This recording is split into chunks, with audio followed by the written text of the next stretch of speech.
sudah telah tertulis dengan pena besi yang matanya dari intan, terukir pada loh hati mereka dan pada tanduk-tanduk mezbah mereka sebagai peringatan terhadap mereka. Mezbah-mezbah mereka dan tiang-tiang berhala mereka memang ada di samping pohon yang rimbun di atas bukit yang tinggi, yakni pegunungan di padang.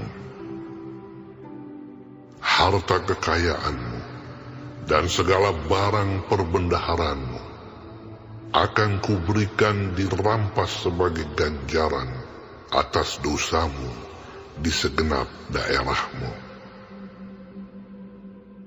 Engkau terpaksa lepas tangan dari milik pusakamu yang telah kuberikan kepadamu, dan aku akan membuat engkau menjadi budak musuhmu di negeri yang tidak kau kenal.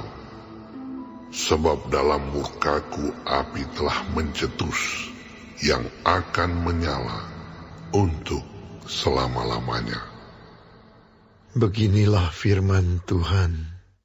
Terkutuklah orang yang mengandalkan manusia, yang mengandalkan kekuatannya sendiri, dan yang hatinya menjauh daripada Tuhan. Ia akan seperti semak bulus di padang belantara. Ia tidak akan mengalami datangnya keadaan baik. Ia akan tinggal di tanah angus di padang gurun, di negeri padang asin yang tidak berpenduduk. Diberkatilah orang yang mengandalkan Tuhan, yang menaruh harapannya pada Tuhan.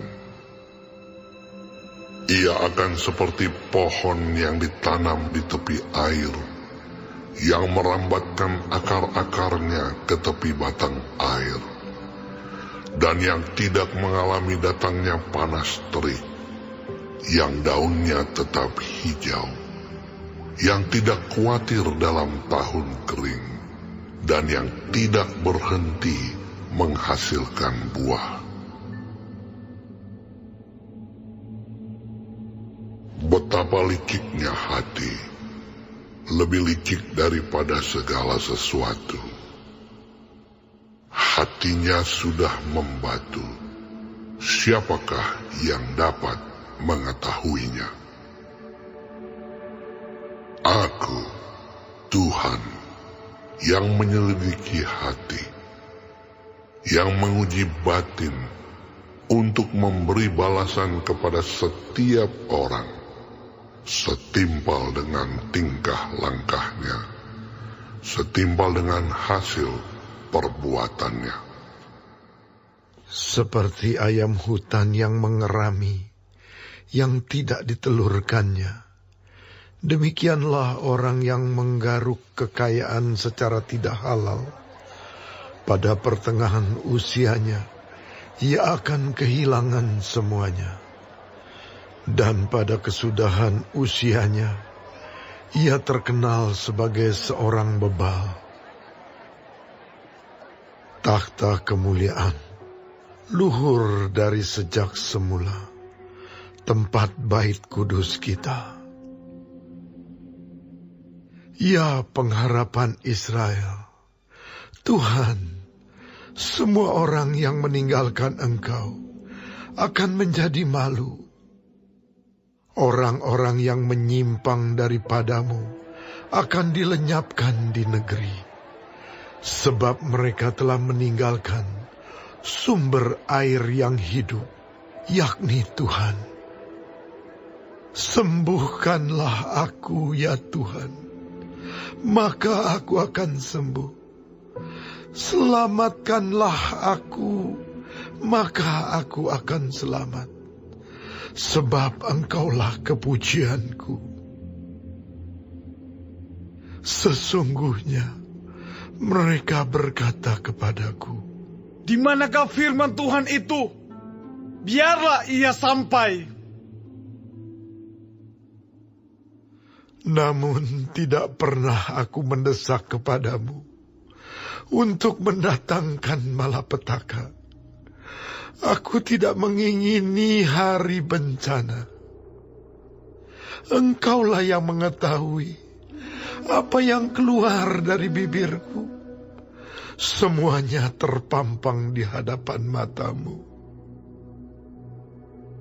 Janganlah engkau menjadi kedahsyatan bagiku.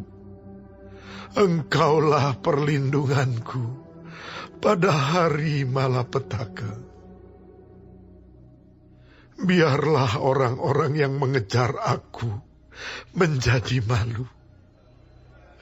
Tetapi janganlah aku ini menjadi malu. Biarlah mereka terkejut. Tetapi janganlah aku ini terkejut. Buatlah hari malapetaka menimpa mereka, dan hancurkanlah mereka dengan kehancuran berganda. Beginilah firman Tuhan kepadaku.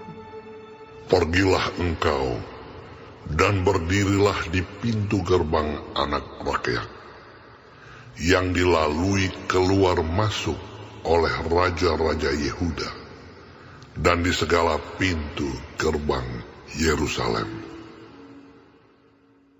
Katakanlah kepada mereka, dengarlah firman Tuhan, hai raja-raja Yehuda, hai segenap Yehuda, dan segenap penduduk Yerusalem yang masuk melalui pintu-pintu gerbang ini. Beginilah firman Tuhan. Berawas-awaslah demi nyawamu. Janganlah mengangkut barang-barang pada hari Sabat dan membawanya melalui pintu-pintu gerbang Yerusalem. Janganlah membawa barang-barang dari rumahmu keluar pada hari Sabat. Dan janganlah lakukan sesuatu pekerjaan. Tetapi kuduskanlah hari Sabat seperti yang telah kuperintahkan kepada nenek moyangmu. Namun mereka tidak mau mendengarkan dan tidak mau memperhatikannya, melainkan mereka berkeras kepala, sehingga tidak mau mendengarkan dan tidak mau menerima teguran. Apabila kamu sungguh-sungguh mendengarkan aku, demikianlah firman Tuhan, dan tidak membawa masuk barang-barang melalui pintu-pintu gerbang kota ini pada hari Sabat, tetapi menguduskan hari Sabat, dan tidak melakukan sesuatu pekerjaan pada hari itu, maka melalui pintu-pintu gerbang kota ini akan berarak masuk raja-raja dan pemuka-pemuka yang akan duduk di atas tahta Daud dengan mengendarai kereta dan kuda. Mereka dan pemuka-pemuka mereka, orang-orang Yehuda dan penduduk Yerusalem, dan kota ini akan didiami orang untuk selama-lamanya. Orang akan datang dari kota-kota Yehuda dan dari tempat-tempat sekitar Yerusalem, dari tanah Benyamin dan dari daerah bukit, dari pegunungan dan dari tanah Negeb, dengan membawa korban bakaran, korban sembelihan, korban sajian dan kemenyan, membawa korban syukur ke dalam rumah Tuhan. Tetapi apabila kamu tidak mendengarkan perintahku untuk menguduskan hari Sabat dan untuk tidak masuk mengangkut barang-barang melalui pintu-pintu gerbang Yerusalem pada hari Sabat, maka di pintu-pintu gerbangnya aku akan menyalakan api yang akan memakan habis puri-puri Yerusalem, dan yang tidak akan terpadamkan.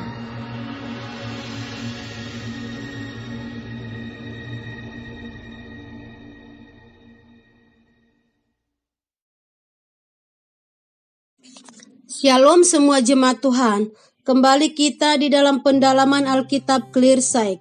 Sekarang kita sudah memasuki kitab Yeremia 17. Tuhan Yesus memberkati.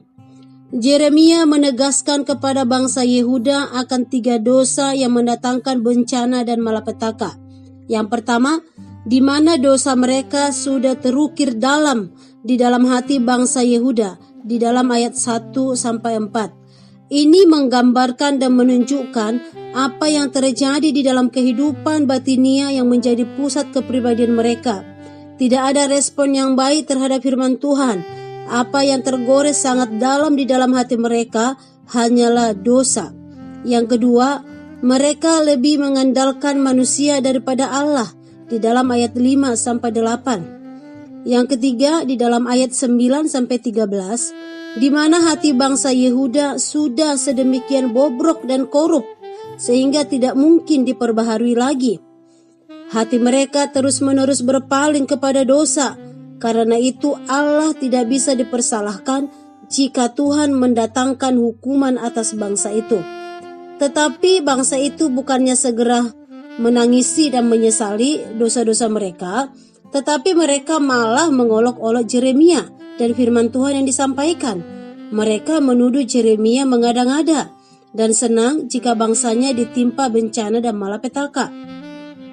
Bahkan mereka mengancam keselamatan Yeremia, sehingga menyebabkan Yeremia berteriak minta tolong kepada Allah agar membela dan melindunginya di dalam ayat 14, 17-18. Di dalam ayat 19-27, hari Sabat harus dikuduskan.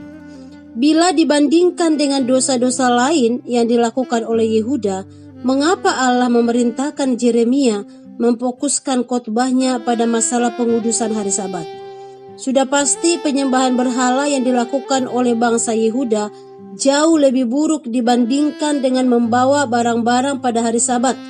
Namun khotbah Yeremia tentang pengudusan hari Sabat dan janji berkat yang akan Allah berikan kepada bangsa Israel jika mereka taat kepada Allah merupakan sebuah ujian jika bangsa Yehuda memprioritaskan Allah pada hari Sabat. Mereka juga akan memprioritaskan Allah di dalam kehidupan mereka sehari-hari. Kristen masa kini pun harus memberikan prioritas pertama untuk beribadah ke gereja pada hari Minggu, serta menguduskannya dan mempunyai waktu bersekutu dengannya secara pribadi melalui doa dan perenungan firman-Nya. Tuhan menolong kita untuk melakukan kebenaran firman Tuhan ini. Amin. Tuhan Yesus memberkati.